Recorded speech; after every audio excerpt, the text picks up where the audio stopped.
telah saya lakukan pada responsive learning kali ini. Langsung saja masuk pada bagian kode programnya. Yang pertama ini ada import library-nya yang dilakukan untuk mendukung proses pengolahan data, ekstraksi file, visualisasi data, membangun model CNN menggunakan TransFlow-nya, serta pengumpulan kelas menggunakan regular expression. Selanjutnya masuk pada bagian load dataset. Yang pertama, baris pertama ini tab random set set42 untuk mengunci set random transflow supaya proses misalnya pembagian trend atau file argumentasi acak ini bisa diproses diproduksi ulang dengan hasil yang sama. Selanjutnya di sini ada dataset URL, ini untuk alamat unduhan dataset Oxford TPET yang berisi 37 ras kucing dan anjing dalam bentuk arsip. Selanjutnya di sini ada download file, ini untuk mengunduh file dari dataset URL atau memakai change jika sudah pernah diunduh dan mengembalikan path lokal file tersebut dari file dataset. Selanjutnya di sini ada extra file, berarti file tidak langsung diekstraksi oleh keras, diekstraksi dilakukan manual di sel berikutnya. Selanjutnya di bagian data dir os path join ini menentukan folder tujuan hasil ekstraksi, yaitu folder path photos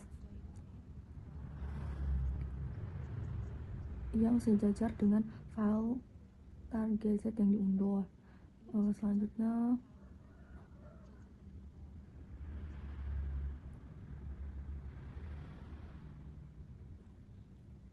masuk ke data dir.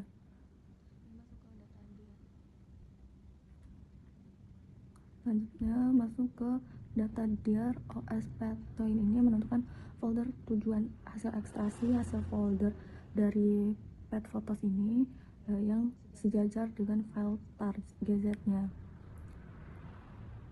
yang diunduh nantinya. Selanjutnya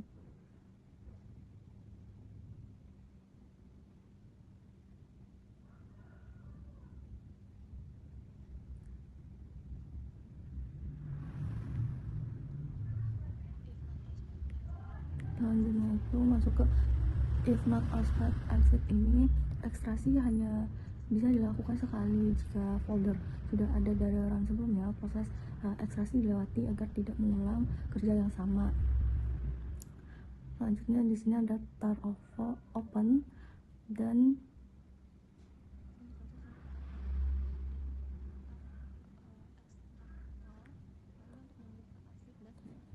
di sini selanjutnya ada tar file open dan tar extractol. Ini untuk membuka arsip dan mengekstraksi seluruh isinya ke data dir. Selanjutnya di sini ada original image dir, ini untuk semua file gambar hasil ekstraksi berada di subfolder. Terus di sini ada valid extensionnya, daftar ekstensi file yang dianggap gambar valid.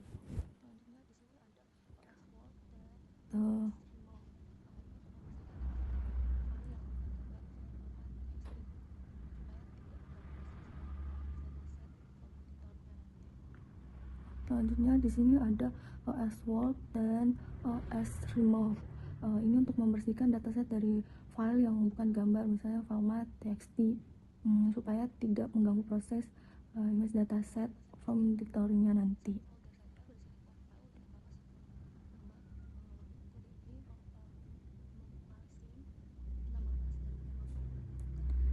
Selanjutnya masuk ke struktur image dir. Ini untuk dataset asli hanya berupa satu folder saja berisi ribuan file dengan nama seperti nama. Kode ini memparsing nama ras dari nama file menggunakan regex, lalu memindahkan host rename-nya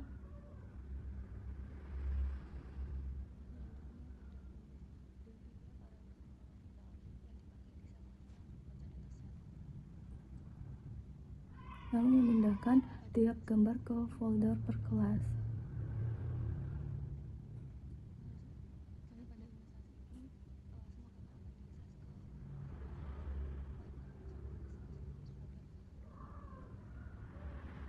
Nah, selanjutnya pada image dir ini variabel final yang dipakai di sel selanjutnya untuk membaca dataset. Selanjutnya pada image size ini dilakukan selanjutnya pada image size ini semua gambar akan di size ke 224 kali 224 pixel sebelum masuk model. Ukuran ini image size ini. Selanjutnya masuk ke image size. Semua gambar akan di resize ke ukuran 224 dikali 224. Selanjutnya di base size ini sama dengan 32 jumlah gambar yang diproses model dalam satu langkah update bobotnya. Maka ini cukup umum, cukup kecil agar muat di memori CPU, tapi cukup besar agar estimasi gradiennya stabil.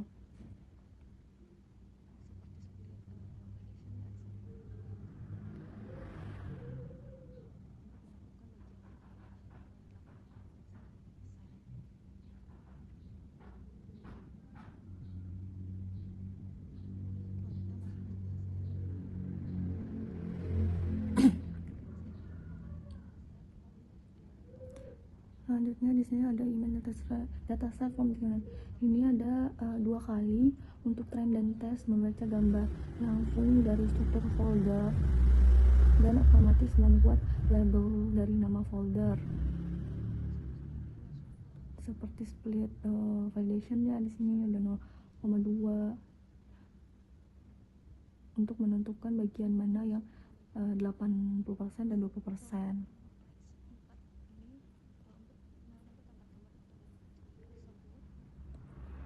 Selanjutnya masuk ke kelas name ini untuk mengambil daftar nama kelas yang otomatis dideteksi oleh image dataset from directory-nya. Pada bagian 6 kelasnya ini untuk menghitung jumlah total kelas yang dipakai untuk menentukan jumlah neuron di layer output model.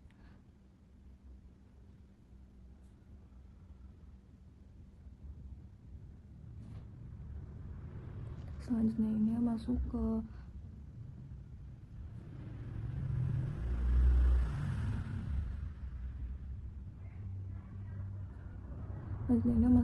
bagian adanya for in range 4 ini untuk menampilkan 4 gambar contoh dari batch tersebut seperti ini, menampilkan 4 gambar contohnya. Langsung saja kita masuk ke percobaan 1.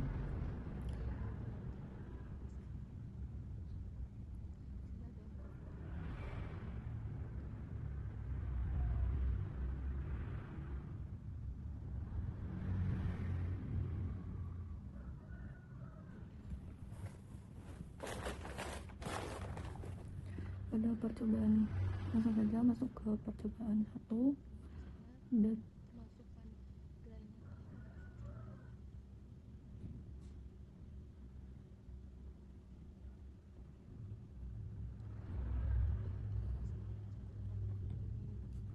langsung saja masuk ke bagian percobaan 1 model sequence.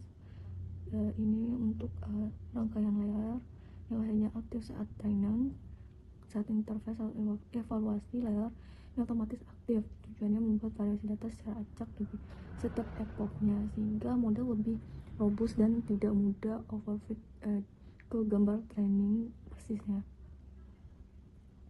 Di sini ada 4 tokennya.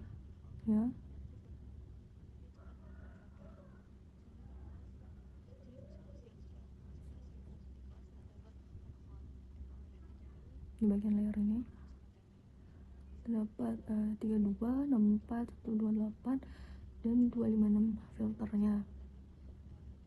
Dan datasetnya termasuk Venn Grainet atau butuh fitur cukup dalam.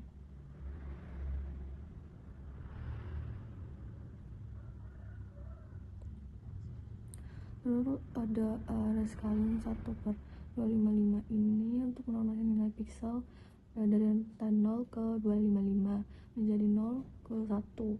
Jadi penting agar training lebih stabil.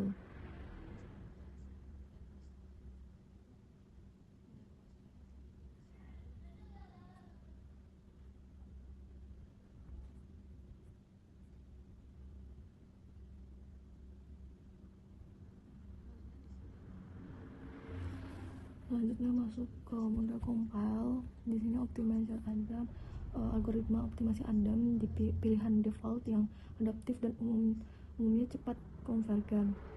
Selanjutnya ada loss. Sini fungsi loss yang sesuai untuk klasifikasi multi kelas dengan label one hot. Metrik ini yang dipantau selama training. Di sini kita epochnya masukkan 30,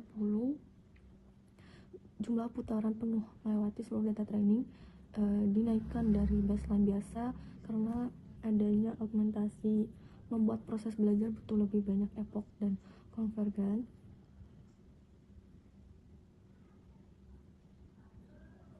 Nah, di sini hasil runnya.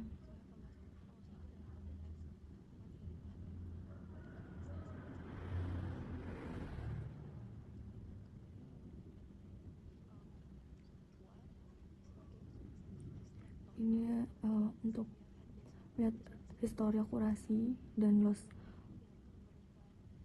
nilai lossnya. Selanjutnya di sini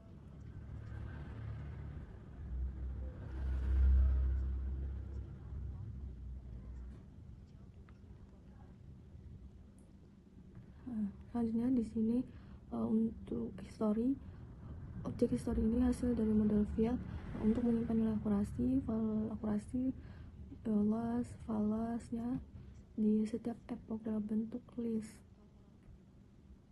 Terus ada epoch range-nya dari sumbu X untuk plot, yaitu nomor epoch memakai len ACC karena jumlah epoch aktual lebih sedikit dari epoch akibat.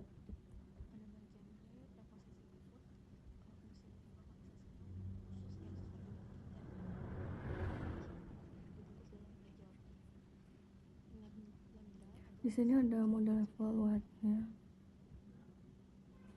Ini untuk menghitung loss akurasi final model pada seluruh data tes.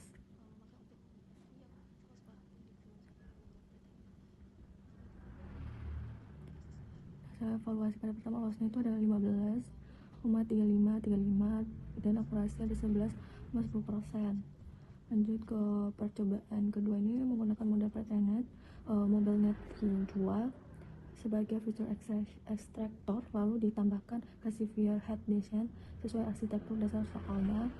Pendekatan ini diharapkan memberikan hasil terbaik karena MobileNet V2 sudah mempelajari fitur visual umum dari jutaan gambar, sehingga jauh lebih efisien dibandingkan melatih CNN dari nol pada dataset yang relatif kecil, 7 ribuan gambar.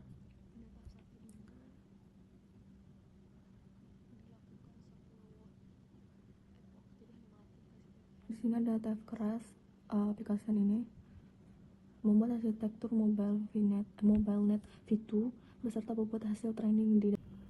Baik, masuk kepada kesimpulan dan perbandingan. Berdasarkan dua percobaan yang telah dilakukan, diperoleh bahwa model CNN ini menghasilkan performa yang lebih rendah karena model kesulitan mengekstraksi fitur pada datasetnya yang memiliki banyak kelas dan karakteristik yang mirip. Sebaliknya, menggunakan MobileNet ini, PreTrained memberikan peningkatan performa yang sangat signifikan karena akurasinya sekitar 90%. Dengan demikian, dapat disimpulkan bahwa pemilihan arsitektur model ini memiliki pengaruh yang sangat besar terhadap performa klasifikasi citra dan penggunaan model PreTrained-nya menjadi pendekatan terbaik untuk menyelesaikan masalah pada tugas ini. Selanjutnya, pada informasi yang didapatkan, arsitektur model ini mengaruhi performa klasifikasi citra yang dibangun dari awal menghasilkan akurasi yang relatif rendah pada CNN-nya. Kedua, transfer learning menggunakan MobileNet V2-nya ini terbukti efektif dibandingkan CNN-nya. Menggunakan model PreTrained mampu meningkatkan performa secara signifikan serta mempercepat proses training dibandingkan model dari awal. Selanjutnya, terakhir, pada bagian umpan balik keseluruhan praktikum hingga responsif ini, praktikum dan respons ini memberikan pemahaman yang lebih mendalam lagi mengenai penerapan deep learning khususnya pada klasifikasi citra dan transfer learning pada respons kali ini. Melalui respons ini, praktikan saya dapat memahami pentingnya melakukan eksperimen terhadap arsitektur model dan hiperparameter untuk memperoleh performa yang terbaik. Secara keseluruhan, praktikum hingga respons ini berjalan dengan baik dan membantu meningkatkan kemampuan dalam membangun dan melatih serta menganalisis model deep learning pada permasalahan yang nyata. Sekian presentasi dari saya. Bila ada kesalahan saya mohon maaf. Wabillahi taufiq wal hidayah. Wassalamualaikum warahmatullahi wabarakatuh.